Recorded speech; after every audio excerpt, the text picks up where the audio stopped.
এই ঘটনাটা শুনে আপনার চোখে পানি না আসলে আমাকে বলিয়েন। তাহলে শুনেন, হযরত ঈসা রুহুল্লাহ একটি কবরস্থানে পাশ দিয়ে যাইতে লাগলো।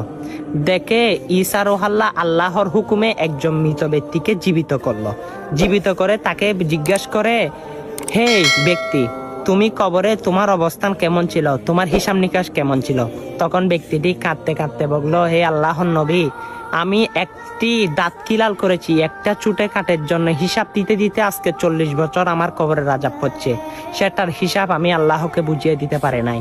তখন বলে কেমনে? ঈসা রুহুল্লাহ বলে কেমনে কি?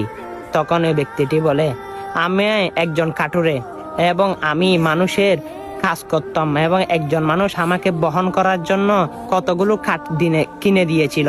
আমি সেগুলো মাথায় নিয়ে তার বাড়ি পৌঁছাচ্ছিলাম। হঠাৎ দেখি দাঁতের মধ্যে কি একটা আটকে আছে। সেই বহন করা গাছ থেকে কাঠ থেকে আমি